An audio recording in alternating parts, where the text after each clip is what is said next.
আমাদের সামনে যে কঠিন কঠিন বিপদ রয়েছে, আখিরাতের জীবনের যে স্তরগুলো রয়েছে, এক নাম্বার আমাদের সামনে যে বিপদ তার নাম হলো মৌতের বিপদ। বলেন তো এক নাম্বার যে বিপদ তার নাম কি? মৌত, মানে মৃত্যু। মৃত্যুর হাত থেকে আমরা কিন্তু কেউ বাঁচতে পারবো না, যতই চেষ্টা করি না কেন।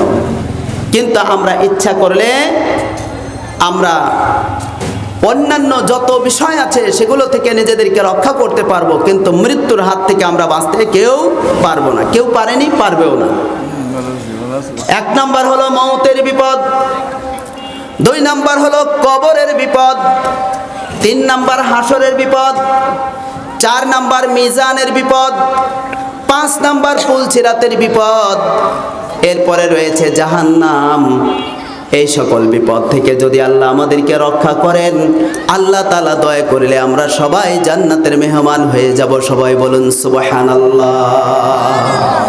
তাহলে এই সকল বিপদ থেকে রক্ষা পাওয়ার জন্য আমাদের চেষ্টা করা দরকার আছে না নাই? কবে চেষ্টা করতে হবে? মারা যাওয়ার পর না বেঁচে থাকতেই? বেঁচে থাকতে চেষ্টা করতে রাজি আছেন কারা কারা? দুইখানা হাত উঁচু করে দেখান। আল্লাহ যেন আমাদেরকে চেষ্টা করার তৌফিক দেন। সবাই বলেন আমিন। তাহলে এক নাম্বার আমাদের সামনে যে বিপদ, এই বিপদটার নাম হলো মৌত। সবাই বলেন বিপদটার নাম কি? মৌত। আল্লাহর কাছে আমরা দোয়া করছি, আল্লাহ যেন আমাদেরকে ঈমানের সাথে মৃত্যু দেন। সবাই বলেন আমিন। কিসের সাথে? ঈমানের সাথে। ঈমান নিয়ে যদি আমরা মরতে পারি আমাদের আর কোনো ভয় নাই। আল্লাহ বলেন ওয়ালা তাহিনু ওয়ালা তাহজানু ওয়া আনতুমুল আ'লাউনা ইন কুনতুম মুমিনিন। ওয়ালা তাহিনু ওয়ালা তাহজানু ওয়া আনতুমুল আ'লাউনা ইন কুনতুম মুমিনিন। আল্লাহ তাআলা বলেন বান্দারে তোমাদের কোনো ভয় নাই, তোমাদের কোনো চিন্তাও নাই, বিজয়ী তোমরাই হবে যদি তোমরা মুমিন হও। সুবহানাল্লাহ। যারা মুমিন তাদের ভয় নাই, ঈমানের সাথে তাদের মৃত্যু হবে আশা করা যায় ইনশাআল্লাহ। তাহলে এক নাম্বার হলো মৌতের বিপদ। এই বিপদ থেকে যেন আল্লাহ আমাদেরকে হেফাজত করেন। সবাই বলেন আমিন। দুই নাম্বার কবর। সবাই বলেন দুই নাম্বার কি? কবর। তিন নাম্বার হাসর। তিন নাম্বার হাসর। চার নাম্বার মিজান। চার নাম্বার মিজান। মিজান আরবি শব্দ, এর আবিধানিক অর্থ হলো দাড়িপাল্লা। মিজান শব্দের অর্থ কি? দাড়িপাল্লা। ওই দাড়িপাল্লায় ধান, চাউল, গম, রাই, সরিষা ওজন করা হয় নাকি নেক আমল আর বদ আমল ওজন করা হয়? নেক আমল আর বদ আমল ওজন করা হয়। ওই ওজন মাপক যন্ত্রটাকে বলা হয় মিজান, দাড়িপাল্লা। আমার সম্মানিত মুসল্লিয়ানে কেরাম, যে মিজানের পাল্লায় বান্দার নেক আমল ওজন করা হবে, বান্দার বদ আমল ওজন করা হবে, তার মানে বোঝা গেল মানুষ যখন গুনাহ করে, পাপ কাজ করে, এই পাপের বিনিময়ে তাকে যে গুনাহ দেওয়া হয় ওই গুনাহের কিন্তু ওজন আছে। গুনাহের কি আছে? ওজন আছে। আবার মানুষ যে নেক আমল করে এই নেক আমলের বিনিময়ে আল্লাহ তাকে যে সওয়াব দেন এই সওয়াবেরও ওজন আছে, যার কারণে ওটা মিজানের পাল্লায় তুলে দিয়ে মাপা হবে। মিজানের পাল্লায় যার নেক আমলের পাল্লা ভারী হয়ে যাবে সে ব্যক্তি হবে জান্নাতি। একটু জোরে বলেন আল্লাহু আকবার। আরো একটু জবান খুলে বলেন আল্লাহু আকবার। দেখেন নেক আমলের যে ওজন আছে হাদিস দ্বারা কিন্তু তা প্রমাণিত সত্য। হাদিস শরীফে এসেছে মহানবী সাল্লাল্লাহু আলাইহি ওয়াসাল্লাম বলেছেন জানাজার নামাজের মধ্যে 2 কিরাত সওয়াব আছে। জানাজার নামাজের মধ্যে কয় কিরাত সওয়াব? 2 কিরাত। আমি আপনাদেরকে সবিনয় অনুরোধ করব, আপনারা কেউ ডানে বামে তাকাবেন না, আমার দিকে তাকান। স্বেচ্ছাসেবক ভাইয়েরা তারা তাদের দায়িত্ব পালন করছেন, তারা তাদের কাজ করে যাচ্ছেন, অসুবিধা নাই। আমরা মনোযোগী হই। আমি কিন্তু মূল আলোচনার দিকে যাব। আমার সময় অল্প, অল্প সময়ের মধ্যে অনেক কাজ আছে, এই কাজগুলো সমাধা করা লাগবে। হাদিসে এসেছে আল্লাহর নবী সাল্লাল্লাহু আলাইহি ওয়াসাল্লাম বলেছেন জানাজার নামাজে 2 কিরাত সওয়াব আছে। সাহাবায়ে কেরাম আল্লাহর নবীর কাছে জানতে চাইলেন, নবী গো 1 কিরাত সওয়াব কতটুকু? আল্লাহর নবী বললেন সাহাবীরা রে 1 কিরাত সওয়াব হলো উহুদ পাহাড়ের চাইতেও বেশি। সুবহানাল্লাহ। এখন আপনারা বলেন তো উহুদ পাহাড় কি তুলা দিয়ে তৈরি না পাথর দিয়ে তৈরি? পাহাড় তো পাথরের হয়। পাহাড় কিসের হয়? পাথরের। পাথর হলো অত্যন্ত ওজনধারী একটা পদার্থ। মহানবী সাল্লাল্লাহু আলাইহি ওয়াসাল্লাম বললেন, এক কিরাত সওয়াব হলো উহুদ পাহাড় সমপরিমাণ। জানাজার নামাজে 2 কিরাত সওয়াব আছে। যারা জানাজার নামাজে শরীক হবে তাদেরকে আল্লাহ তাআলা 1 কিরাত সওয়াব দান করবেন। আর যারা দাফন কার্যাদি সুসম্পন্ন হওয়া পর্যন্ত অপেক্ষা করবেন, যারা দাফন কার্যে শরীক থাকবেন, আল্লাহ তাআলা তাদেরকে আরো 1 কিরাত সওয়াব দিবেন। এই সর্বমোট 2 কিরাত সওয়াব। সবাই বলেন জানাজার নামাজে কয় কিরাত সওয়াব? 2 কিরাত সওয়াব। তাহলে এই হাদিস দ্বারা কি বোঝা যাচ্ছে? এই হাদিস দ্বারা বোঝা যাচ্ছে সওয়াবের ওজন আছে। সবাই বলেন সওয়াবের কি আছে? ওজন আছে। তাহলে আমি যে হাদিসটি আপনাদের সামনে আলোচনা করলাম, মাজলিসু ফিকহিন খায়রুম মিন ইবাদাতি 60 সানা।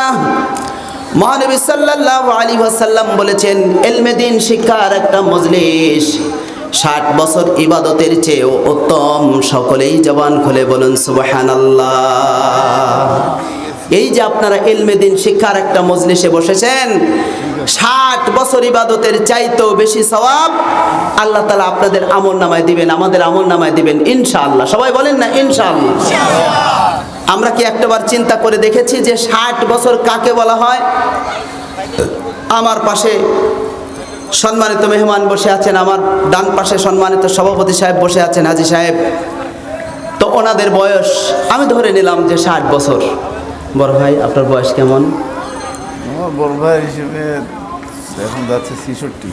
আলহামদুলিল্লাহ, 66 বছর বয়স। কয় বছর? 66 বছর। এই 66 বছর কি চারটিখানি কথা? যদি আল্লাহর কোনো বান্দা সারাদিন রোজা রাখে, সারাদিন কোরআন তেলাওয়াতের মধ্যে কাটিয়ে দেয়, তাসবিহ তাহলিল জিকির আজকার নামাজের মধ্যে যদি সময় কাটিয়ে দেয়, আবার সারা রাত যদি ঘুম না পেরে সারা রাত নামাজের মধ্যে কোরআন তেলাওয়াতের মধ্যে তাসবিহ তাহলিল জিকির আজকারের মধ্যে যদি সারাটা রাত কাটিয়ে দেয়, সারা দিন এবং সারা রাত সুদীর্ঘ 24 ঘন্টা একটানা যদি আল্লাহর ইবাদতের মধ্যে কাটিয়ে দেয়, তাহলে তার হবে মাত্র 1 দিন ইবাদত। কয় দিন হবে? 1 দিন। এইভাবে যদি একটানা 30 দিন সারা দিন সারা রাত একটানা যদি আল্লাহর ইবাদতের মধ্যে মশগুল থাকে, তাহলে কয় দিন হবে? 1 মাস। একটানা যদি 30 দিন ইবাদতে মশগুল থাকে তাহলে হবে 1 মাস। যদি 12 মাস ইবাদত করে তবে হলো 1 বছর। এইভাবে 60 বছর যদি আল্লাহর ইবাদতে সময় কাটিয়ে দেয় তবে হবে 60 বছর। আল্লাহর রাসূল সাল্লাল্লাহু আলাইহি ওয়াসাল্লাম বলেছেন, মাজলিসু ফিকহিন খায়রুম মিন ইবাদাতি 60 সানা। ইলমে দ্বীন শিক্ষার একটা মজলিস হলো 60 বছর ইবাদতের চেয়েও উত্তম। একটু সবাই বলুন সুবহানাল্লাহ। অতএব আজকের এই মাহফিলে আমরা যারা বসেছি আমরা সৌভাগ্যবান।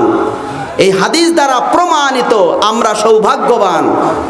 আপনাদের কাউকে যদি কেউ পা ধরে অনুরোধ করে যে ভাই তোমার 2টা পা ধরে বলতেছি চলো একটু বাহিরে যাই, চা পান খেয়ে আসি, আপনি বলবেন যে রাত 12টার পরে শেষ মোনাজাত হবে, তারপরে যাব, এর আগে উঠবো না।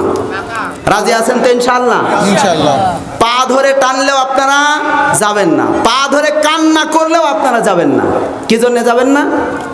এই কোরআনের বৈঠকের এত দাম, এই কোরআনের বৈঠকের এত মূল্য, যেটা সহ্য করতে পারতেছে না তার নাম হলো শয়তান। সবাই বলেন তো তার নাম কি? এই শয়তানের ব্যাপারে আল্লাহ তাআলা বলেন, ইন্নাশ শাইতানা লাকুম আদুব্বুম মুবিন। নিশ্চয় শয়তান তোমাদের প্রকাশ্য দুশমন। এই প্রকাশ্য দুশমন শয়তান আমাদেরকে কিন্তু নেক আমল থেকে বিরত রাখার জন্য চেষ্টা চালায়। কি থেকে বিরত রাখার চেষ্টা চালায়? নেক আমল থেকে। এই যে আপনারা বসেছেন, ধৈর্য ধরছেন, এই ধৈর্যের বিনিময়ে যতটুকু সময়, যত সেকেন্ড, যত মিনিট, যত ঘন্টা কোরআনের বৈঠকে বসবেন, ততটুকু এই সময়টাকে মিজানের পাল্লায় নেক আমল হিসেবে তুলে দেওয়া হবে। চিল্লায় বলেন আল্লাহু আকবার।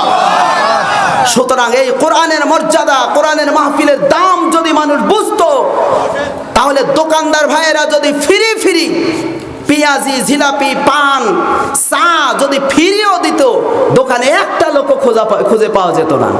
কিন্তু আজকে তাদের অন্তরের মধ্যে ওই দৃঢ় বিশ্বাস, ওই ঈমান তৈরি হয় নাই, যার কারণে তারা কোরআনের মাহফিল বাদ দিয়া রাস্তাঘাটে দোকানপাটে টহল দিতেছে।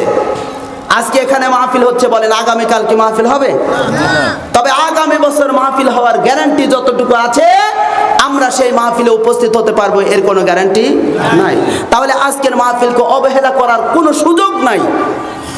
শয়তান চারদিক দিয়ে ঘুরতেছে আর আহাজারি করতেছে, বুকের উপর থাপড়াচ্ছে। হায় সর্বনাশ! আল্লাহর বান্দারা কোরআনের বৈঠকে বসে কোরআনের আলোচনা শুনে, হাদিসের আলোচনা শুনে তাদের ঈমান বাড়তেছে, তারা নেক আমলের দিকে অগ্রসর হচ্ছে, তাদের আমলনামায় সওয়াব লেখা হচ্ছে, তারা তো জান্নাতি হয়ে যাচ্ছে। এটা তো সহ্য করা যায় না, যার কারণে শয়তান চারদিক দিয়ে পায়চারি করতেছে আর বুকের উপর চাপড়াচ্ছে। চিল্লায় বলেন নাউজুবিল্লাহ। শয়তানের কুমন্ত্রণা থেকে আমরা আল্লাহর কাছে আশ্রয় চাই। সবাই বলেন, শয়তানের কুমন্ত্রণা থেকে আমরা কার কাছে আশ্রয় চাই? আল্লাহর কাছে।